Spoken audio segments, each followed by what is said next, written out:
नमस्कार बच्चों। आज हमारा टॉपिक है लोकतंत्र और विविधता।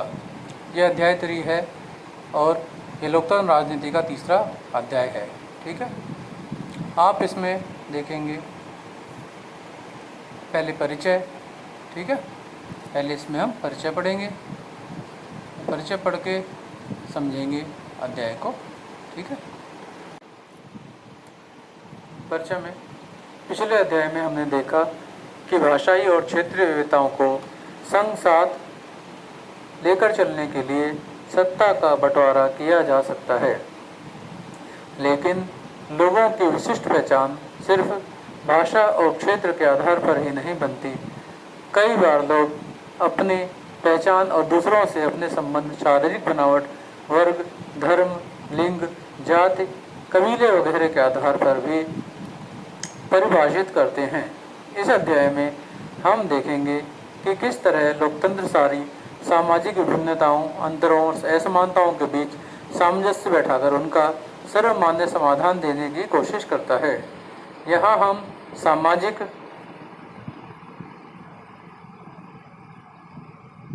विभाजनों की सार्वजनिक अभिव्यक्ति के एक उदाहरण के जरिए अपनी बात स्पष्ट करने की कोशिश करेंगे। इसके बाद हम यह चर्चा करेंगे कि सामाजिक विभिन्नता कैसे अलग अलग रूप धारण करती है। फिर हम यह देखेंगे कि सामाजिक विभिन्नता और लोकतांत्रिक राजनीति किस तरह एक दूसरे को प्रभावित करते हैं।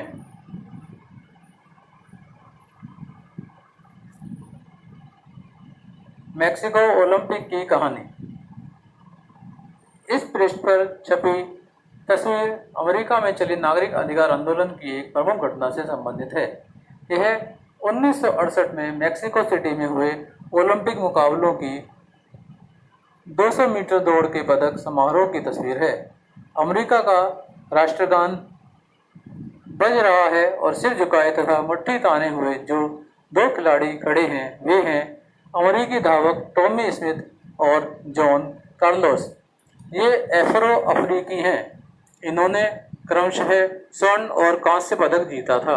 उन्होंने जूते नहीं पहने थे, सिर्फ मोजे चढ़ाए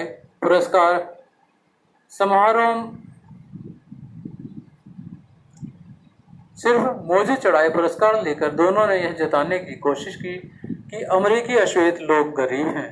स्मिथ ने अपने गले में काला मफलर जैसा परिधान भी पहना था जो अश्वेत लोगों के आत्मगौरव का प्रतीक है। कार्लोस ने मारे गए अश्वेत लोगों की याद में काले मनकों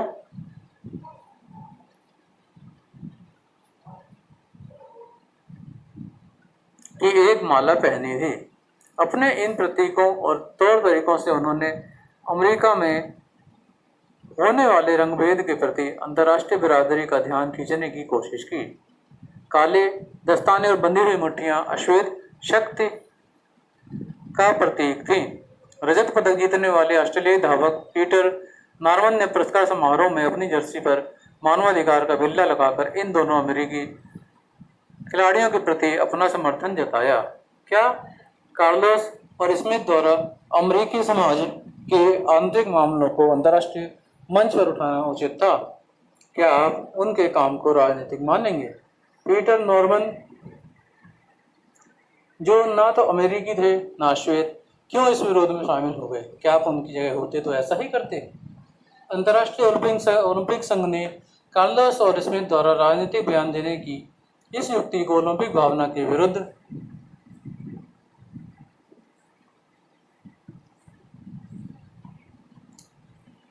बताते हुए उन्हें दोषी करार दिया और उनके पदक वापस ले लिए गए। नॉर्मन को भी अपने फैसले की कीमत चुकानी पड़ी और अगले ओलंपिक में उन्हें ऑस्ट्रेलिया की टीम में जगह नहीं दी गई। पर इनके फैसलों ने अमेरिका में बढ़ते नागरिक अधिकार आंदोलन के प्रति दुनिया का ध्यान खींचने में सफलता पाई। हाल में ही सेंट रोज स्टेट यूनिवर्सिटी ने, जहां इन दोनों ने पढ़ाई की थी, इन दोनों का अभिनंदन किया और विश्वविद्यालय के भीतर उनकी मूर्ति लगवाई। जब 2006 में नॉर्मन की मौत हुई तो उनकी अर्थी को कंधा देने वालों में स्मिथ और कार्लोस भी थे। कुछ दलित समूहों ने 2001 में डरबन में हुए संयुक्त राष्ट्र के नस्ल भेद विरोधी आंदोलन में हिस्सा लेने का फैसला किया और मांग की कि सम्मेलन की कार्यसूची में जाति भेद को भी रखा जाए। इस फैसले पर ये 3 प्रतिक्रियाएं सामने आईं। पहली थी कौर सरकारी अधिकारी, अमनदीप कौर सरकारी अधिकारी। हमारे संविधान में जातिगत भेदभाव को गैर कानूनी करार दिया गया है। अगर कहीं कहीं जातिगत भेदभाव होता है तो यह हमारा आंतरिक मामला है और इसे प्रशासनिक अक्षमता के रूप में देखा जाना चाहिए। मैं इसे अंतर्राष्ट्रीय मंच पर उठाए जाने के खिलाफ हूँ। ओहिनो में एक समाजशास्त्री बोलते हैं, जाति और नस्ल एक जैसे सामाजिक विभाजन नहीं है, इसलिए मैं इसके खिलाफ हूँ। जाति का आधार सामाजिक है, जबकि नस्ल का आधार जीवशास्त्रीय होता है। नस्लवाद विरोधी सम्मेलन में जाति के मुद्दे को उठाना दोनों को समान मानने जैसा होगा। अशोक दलित कार्यकर्ता हैं, वो बोलते हैं, किसी मुद्दे को आंतरिक मामला कहना दमन और भेदभाव पर खुली चर्चा को रोकना है। नस्ल विशुद्ध रूप से जीवशास्त्रीय नहीं है, यह जाति की तरह ही काफ़ी हद तक समाजशास्त्रीय और वैधानिक वर्गीकरण है। इस सम्मेलन में जातिगत भेदभाव का मसला जरूर उठाना चाहिए। इनमें से किस राय को आप सबसे सही मानते हैं? कारण बताइए। समानताएं, असमानताएं और विभाजन। ऊपर दिए गए उदाहरण में खिलाड़ी सामाजिक बंटवारे और सामाजिक भेदभाव का अपने तरीके से विरोध कर रहे थे, पर क्या ऐसा भेदभाव सिर्फ नस्ल या रंग के आधार पर ही होता है? पिछले 2 अध्यायों में हमने सामाजिक बंटवारे के कुछ अन्य स्वरूपों को देखा था। उदाहरण के लिए बेल्जियम और श्रीलंका में यह विभाजन क्षेत्रीय और सामाजिक दोनों स्तरों पर मौजूद था। बेल्जियम में अलग अलग इलाकों में रहने वाले लोग अलग अलग भाषाएं बोलते हैं। श्रीलंका में यह बंटवारा भाषा और क्षेत्र दोनों आधारों पर दिखाई देता है। इस तरह हर समाज में सामाजिक विविधता अलग अलग रूप में सामने आती है।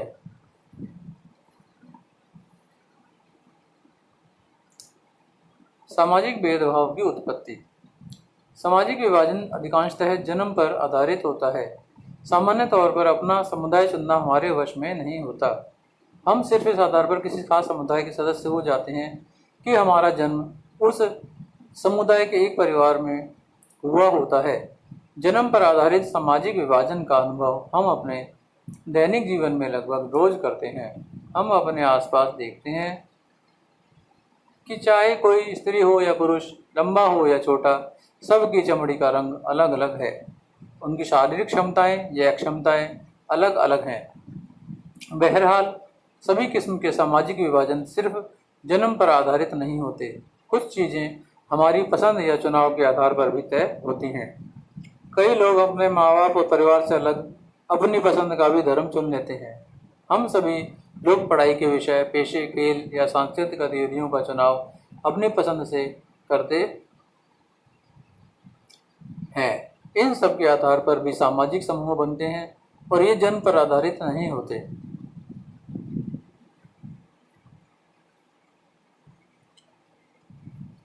हर सामाजिक विभिन्नता सामाजिक विभाजन का रूप नहीं लेती। सामाजिक विभिन्नताएं लोगों के बीच बंटवारे का एक बड़ा कारण होती जरूर हैं, लेकिन यही विभिन्नताएं कई बार अलग अलग तरह के लोगों के बीच पुल का काम करती हैं।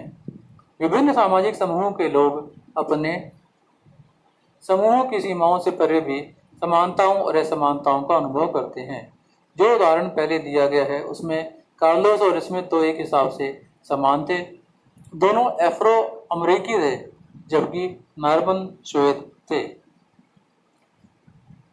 पर इन तीनों में एक समानता थी कि वे सभी नस्ल आधारित भेदभाव के खिलाफ थे।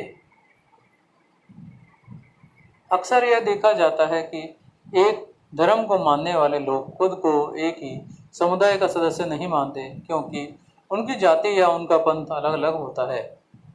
यह भी संभव है कि अलग अलग धर्म के अनुयायी होकर भी एक जाति वाले लोग खुद को एक दूसरे के ज़्यादा करीब महसूस करें।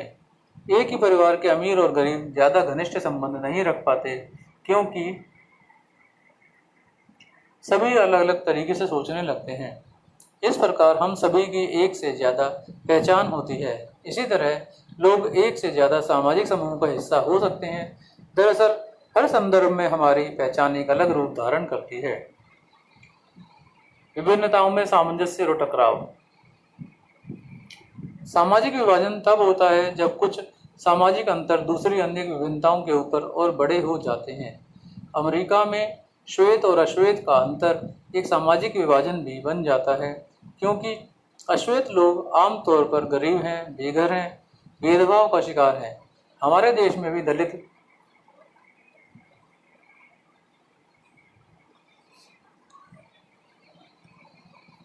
आमतौर पर गरीब और भूमिहीन हैं। उन्हें भी अक्सर भेदभाव और अन्याय का शिकार होना पड़ता है। जब एक तरह का सामाजिक अंतर अन्य अंतरों से ज़्यादा महत्वपूर्ण बन जाता है और लोगों को यह महसूस होने लगता है कि वे दूसरे समुदाय के हैं, तो इससे एक सामाजिक विभाजन की स्थिति पैदा होती है। अगर एक सी सामाजिक असमानताएं कई समूहों में मौजूद हों, तो फिर एक समूह के लोगों के लिए दूसरे समूह से अलग पहचान बनाना मुश्किल हो जाता है।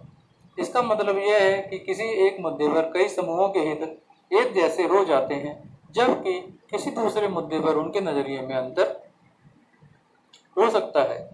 उत्तरी आयरलैंड और नीदरलैंड का उदाहरण लें। दोनों ही ईसाई बहुल देश हैं, लेकिन यहाँ के लोग प्रोटेस्टेंट और कैथोलिक खेमे में बटे हैं। उत्तरी आयरलैंड में वर्ग और धर्म के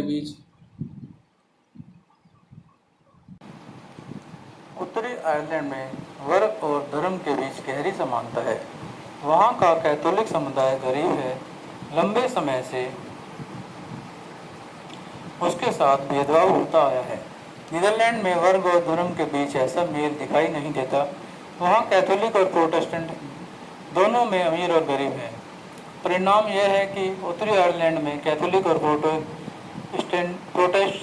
प्रोटेस्टेंटों के बीच भारी मारकाट चलती रही है, पर नीदरलैंड में ऐसा नहीं होता। जब सामाजिक विभिन्नताएं एक दूसरे से गुंथ जाती हैं, तो एक गहरी सामाजिक विभाजन की जमीन तैयार होने लगती है। जहाँ ये सामाजिक विभिन्नताएं एक साथ कई समूहों में विद्यमान होती हैं, वहाँ उन्हें संभालना अपेक्षाकृत आसान होता है। आज समाजों में कई किस्म के विभाजन दिखाई देते हैं। देश बड़ा हो या छोटा, इससे खास फर्क नहीं पड़ता। भारत काफ़ी बड़ा देश है और इसमें अनेक समुदायों के लोग रहते हैं। बेल्जियम छोटा देश है, पर वहाँ भी अनेक समुदायों के लोग हैं। जर्मनी और स्वीडन जैसे समरूप समाज में भी, जहाँ मोटे तौर पर अधिकतर लोग एक ही नस्ल और संस्कृति के हैं, दुनिया के दूसरे हिस्सों में पहुँचने वाले लोगों के कारण तेजी से बदलाव हो रहा है। ऐसे लोग अपने साथ अपनी संस्कृति लेकर पहुँचते हैं, उनमें अपना अलग समुदाय बनाने की प्रवृत्ति होती है। इस हिसाब से आज दुनिया के अधिकतर देश बहुसांस्कृतिक हो गए हैं। इमरान 10वीं कक्षा के सेक्शन बी का छात्र है। वह 12वीं कक्षा की तैयारी में अपनी कक्षा के अन्य छात्रों के साथ 11वीं कक्षा के छात्रों की मदद कर रही है। उसने अपने सेक्शन की खो-खो टीम की तरफ से 10वीं कक्षा की सेक्शन अ की टीम के खिलाफ मैच खेला था। वह बस से घर जाती है और उसी बस में यमुना पार से आने वाले और भी बच्चे होते हैं, जो अलग अलग कक्षाओं में पढ़ते हैं। इमराना उनसे भी हिली मिली है। इमराना और उसकी बड़ी बहन नईमा की शिकायत है कि उन्हें तो माँ के साथ घर के काम में हाथ बटाना पड़ता है, जबकि उनका भाई कोई काम नहीं करता। इमराना के पिता उसकी बड़ी बहन के लिए एक लड़का ढूंढ रहे हैं। उनकी कोशिश है कि लड़का उन्हीं की हैसियत का हो। क्या आप बता सकते हैं कि इमराना की पहचान किस आधार पर की जा सकती है? घर में वह एक लड़की है, धर्म के हिसाब से वह स्कूल में वह है। सामाजिक विभाजनों की राजनीति। सामाजिक विभाजन राजनीति को किस प्रकार से प्रभावित करते हैं? राजनीति का इन सामाजिक विभाजनों से क्या लेना देना है? पहली नज़र में तो राजनीति और सामाजिक विभाजनों का मेल बहुत खतरनाक और विस्फोटक लगता है। लोकतंत्र में विभिन्न राजनीतिक पार्टियों के बीच प्रतिद्वंद्विता का माहौल होता है। इस प्रतिद्वंद्विता के कारण कोई भी समाज फूट का शिकार बन सकता है। अगर राजनीतिक दल समाज में मौजूद विभाजनों के हिसाब से राजनीतिक रोड़ करने लगे तो इससे सामाजिक विभाजन राजनीतिक विभाजन में बदल सकता है और ऐसे में देश विखंडन की तरफ जा सकता है। ऐसा कई देशों में हो चुका है। परिणामों का दायरा। उत्तरी आयरलैंड का ही उदाहरण लें, जिसका जिक्र हम ऊपर कर चुके हैं। ग्रेट ब्रिटेन का यह हिस्सा काफी लंबे समय से हिंसा, जातीय कटुता और राजनीतिक टकराव की गिरफ्त में रहा है। यहाँ की आबादी मुख्यतः ईसाई ही है, पर वह इस धर्म के दो प्रमुख पंथों में बुरी तरह बटी है। 53% आबादी प्रोटेस्टेंट है, जबकि 44% रोमन कैथोलिक। कैथोलिकों का प्रतिनिधित्व नेशनलिस्ट पार्टियां करती हैं। उनकी मांग है कि उत्तरी आयरलैंड को आयरलैंड गणराज्य के साथ मिलाया जाए, जो कि मुख्यतः कैथोलिक बहुल है।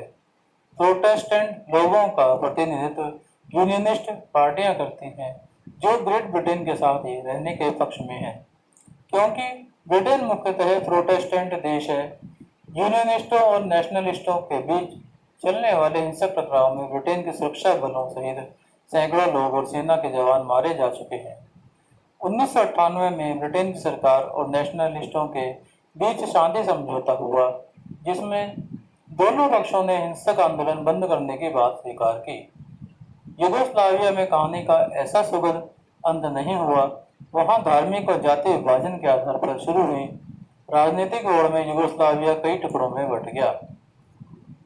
ऐसे उदाहरणों के आधार पर कुछ लोग यह निष्कर्ष निकालते हैं कि राजनीति और सामाजिक विभाजन का मेल नहीं होना चाहिए। बुल्गारिया, रोमानिया या भारत?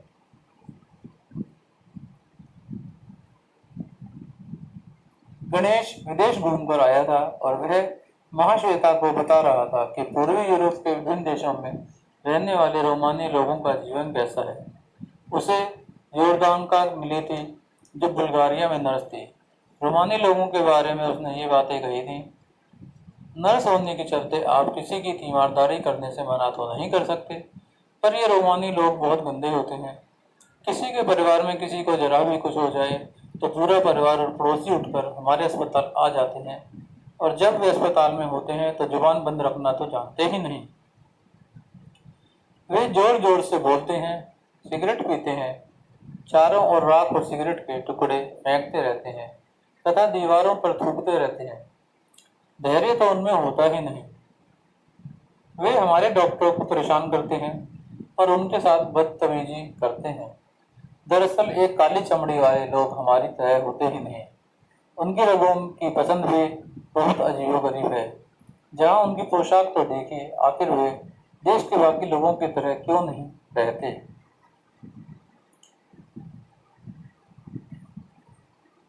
फिर हम सब जानते हैं कि वे चोर हैं। मैंने लोगों को ये कहते सुना है कि ये रोमानी लोग अपना खून बेचकर जीवन चलाते हैं। इसमें से कोई भी अस्पताल का खर्च नहीं उठा सकता, पर बीमार होने पर वे दौड़े दौड़े अस्पताल पहुंच जाते हैं और नेक बुल्गारियाई करदाताओं के पैसों पर इलाज कराते हैं। ये बातें कुछ सुनी सुनी सी लगती हैं, महाश्वेता ने कहा। गणेश ने फिर रोमानिया में रहने वाले रोमानी मोद्रोजेनी के बारे में बताया। जब वह 18 साल की थी तो उसने अस्पताल में अपने पहले बच्चे को जन्म दिया। उसके पास डॉक्टर या नर्स को देने के लिए एक भी पैसा नहीं था। वह अस्पताल में थी, पर कोई भी उससे मिलने या उसकी देखभाल करने नहीं आया। आखिरकार वहाँ की सफाई कर्मचारी ने, जो खुद भी रोमानी थी, उसकी मदद की और उससे बेटा हुआ। जब उसे बच्चा हो गया तो नर्स बच्चे को लेकर आई और बोली, लीजिए, एक अपराधी और पैदा हो गया। सरकारी अस्पतालों में रोमानी लोगों के साथ होने वाले व्यवहार के बारे में उसने बताया। डॉक्टर हमें अपने केबिन के सामने इंतजार कराते रहते हैं। एक बार एक डॉक्टर ने कहा कि अगर तुम्हें जांच करानी है तो पहले नहाकर आओ। निश्चित रूप से मेरे शरीर से बदबू आ रही थी। गर्भावस्था के दौरान मैंने कूड़ेदान से खाना उठाकर खाया था, क्योंकि मुझे हरदम भूख लगी रहती थी। मेरे पति ने मुझे छोड़ दिया था। मेरे 2 बच्चे थे और तीसरा गर्भ में था। सामाजिक कार्यकर्ता ने मुझे खाना देने से मना कर दिया था। प्रसव के समय मेरे पड़ोसी ने ही मेरी मदद की। मुझे अक्सर लगता है कि इन अस्पतालों में न जाना ही अच्छा है। महाश्वेता ने गणेश की बातें सुनी और कहा, गणेश, इन चीजों को जानने के लिए दुनिया के दूसरे हिस्से तक जाने की जरूरत ही क्या थी? यह रोमानिया और बुल्गारिया की ही कहानी नहीं है। यह तो खैर रोमानी लोगों की दास्तान है, लेकिन यही सब तो हमारे यहाँ भी होता है। हमारे यहाँ शासन द्वारा अपराधी घोषित लोगों के साथ ये व्यवहार तो होता है। क्या आपको महाश्वेता की बातें सही लगती हैं? क्या आप अपने इलाके के कुछ ऐसे समुदायों को जानते हैं जिनके साथ रोमानी लोगों जैसा व्यवहार, जैसा बर्ताव होता है? क्या आपने कुछ लोगों को वैसी बातें कहते सुना है जैसी योरदांका और मोद्र जेनी कह रही थी? अगर हाँ, तो जरा यह कल्पना करें कि अगर आपको ऐसी बातें उनसे सुनने को मिलती तो यह कहानी कैसी होती। क्या बुल्गारिया की सरकार को यह प्रयास करना चाहिए कि रोमानी लोग भी बुल्गारिया के बाकी लोगों जैसी पोशाक पहने और वैसा ही आचरण करें?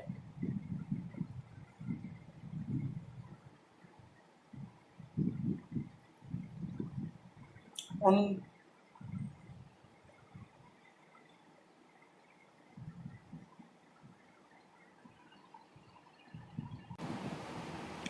उनका मानना है कि सर्वश्रेष्ठ स्थिति तो यह है कि समाज में किसी किस्म का विभाजन ही न हो। अगर किसी देश में सामाजिक विभाजन है तो उसे राजनीति में अभिव्यक्त ही नहीं होने देना चाहिए। पर इसके साथ यह भी सच्चाई है कि राजनीति में सामाजिक विभाजन की हर अभिव्यक्ति फूट पैदा नहीं करती। हमने पहले भी देखा है कि दुनिया के अधिकतर देशों में किसी न किसी किस्म का विभाजन, सामाजिक विभाजन है और उससे विभाजन राजनीतिक शक्ल भी अख्तियार करते ही हैं। लोकतंत्र और राजनीतिक दलों के लिए सामाजिक विभाजनों की बात करना तथा विभिन्न समूहों से अलग अलग वायदे करना बड़ी स्वाभाविक बात है। विभिन्न समुदायों को उचित प्रतिनिधित्व देने का प्रयास करना और विभिन्न समुदायों की उचित मांगों और जरूरतों को पूरा करने वाली नीतियां बनाना भी इसी कड़ी का हिस्सा है। अधिकतर देशों में मतदान के स्वरूप सामाजिक विभाजनों के बीच एक प्रत्यक्ष संबंध दिखाई देता है। इसके तहत एक समुदाय के लोग आमतौर पर किसी एक दल को दूसरे के मुकाबले ज़्यादा पसंद करते हैं और उसी को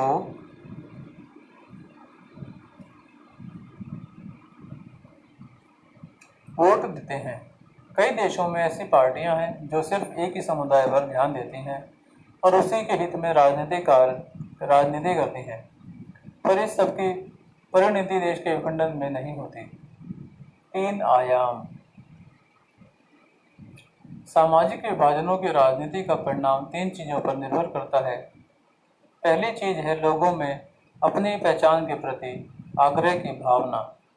अगर लोग खुद को सबसे विशिष्ट और अलग मानने लगते हैं तो उनके लिए दूसरों के साथ तालमेल बैठाना बहुत मुश्किल हो जाता है। जब तक उत्तरी आयरलैंड के लोग खुद को सिर्फ प्रोटेस्टेंट या कैथोलिक के तौर पर देखते रहेंगे, तब तक उनका शांत हो पाना संभव नहीं है। अगर लोग अपनी बहुस्तरीय पहचान के प्रति सचेत हैं और उन्हें राष्ट्रीय पहचान का हिस्सा या सहयोगी मानते हैं, तब कोई समस्या नहीं होती। जैसे बेल्जियम के अधिकतर लोग खुद को बेल्जियाई ही मानते हैं, भले ही वे डच या जर्मन बोलते हों। इस नज़रिए में से उन्हें साथ साथ रहने में मदद मिलती है। हमारे देश में भी ज़्यादातर लोग अपनी पहचान को लेकर ही ऐसा ही नज़रिया रखते हैं। वे खुद को पहले भारतीय मानते हैं, फिर किसी प्रदेश, क्षेत्र, भाषा, समूह या धार्मिक और सामुदायिक समुदाय का सदस्य। दूसरी महत्वपूर्ण चीज है कि किसी समुदाय की मांगों को राजनीतिक दल कैसे उठा रहे हैं। संविधान के दायरे में आने वाली और दूसरे समुदाय को नुकसान न पहुंचाने वाली मांगों को मान लेना आसान है। श्रीलंका में श्रीलंका केवल सिंगलियों के लिए की मांग तमिल समुदाय की पहचान और हितों के खिलाफ थी। यूगोस्लाविया में विभिन्न समुदायों के नेताओं ने अपने जातीय समूहों की तरफ से ऐसी मांगें रख दी जिन्हें एक देश की सीमा के भीतर पूरा करना असंभव था। तीसरी चीज है सरकार का रुख। सरकार इन मांगों पर क्या प्रतिक्रिया व्यक्त करती है, यह भी महत्वपूर्ण है। जैसा कि हमने बेल्जियम और श्रीलंका के उदाहरणों में देखा, अगर शासन सत्ता में साझेदारी करने को तैयार हो और अल्पसंख्यक समुदाय की अर्जित मांगों को पूरा करने का प्रयास ईमानदारी से किया जाए तो सामाजिक विभाजन मुल्क के लिए खतरा नहीं बनते। अगर शासन राष्ट्रीय एकता के नाम पर किसी ऐसी मांग को दबाना शुरू कर देता है तो अक्सर उल्टे और नुकसानदेह परिणाम ही निकलते हैं। ताकत के दम पर एकता बनाए रखने की कोशिश अक्सर विभाजन की ओर ले जाती है। इस तरह किसी देश में सामाजिक विभिन्नताओं पर जोर देने की बात को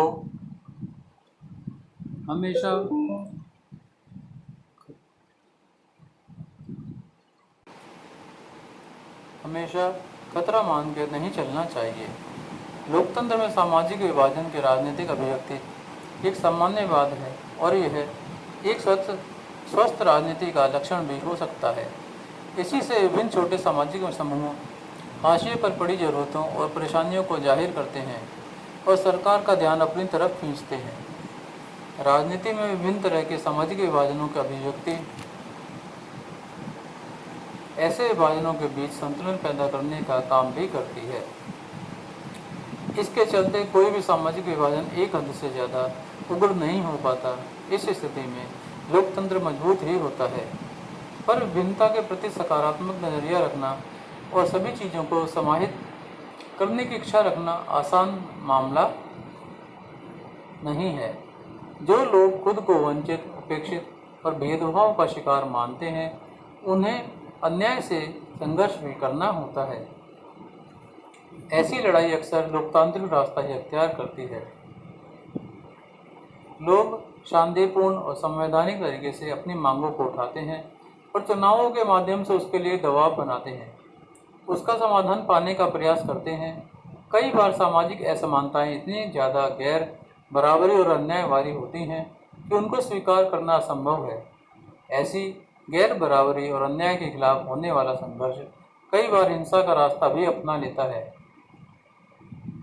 और शासन के खिलाफ उठ खड़ा होता है। इतिहास बताता है कि ऐसी तमाम गड़बड़ियों की पहचान करने और विविधता को समाहित करने का लोकतंत्र ही सबसे अच्छा तरीका है।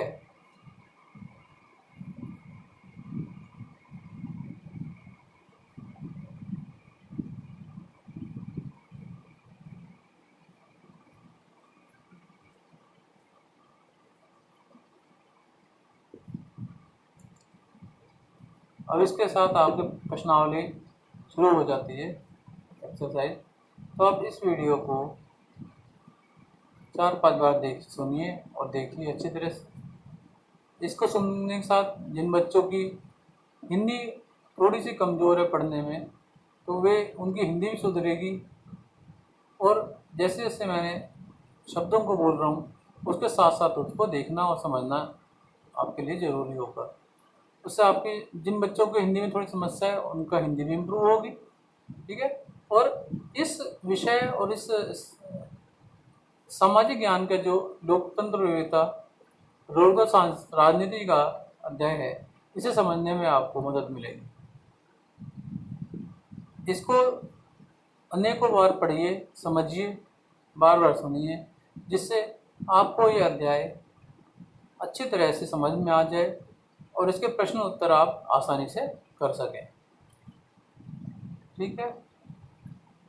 मेरी आपको शुभकामनाएं हैं। आप अपनी तैयारी परीक्षा की अच्छी तरह से करते रहिए और जहाँ भी हैं, अभी लॉकडाउन चल रहा है, लॉकडाउन की वजह से आप अपने घर में रहिए और घर में अपने अच्छी तरह से अपनी पढ़ाई करते रहिए, ठीक है।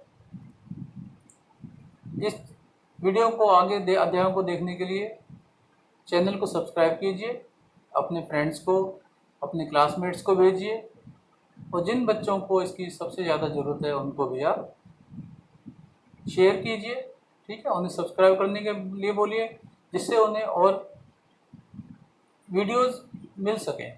इसमें मैंने आपकी इस चैनल में गणित और इंग्लिश की वीडियोस भी डाली हुई हैं, और वे वीडियोस आपके सभी विषयों को समझने में हेल्प करेंगी।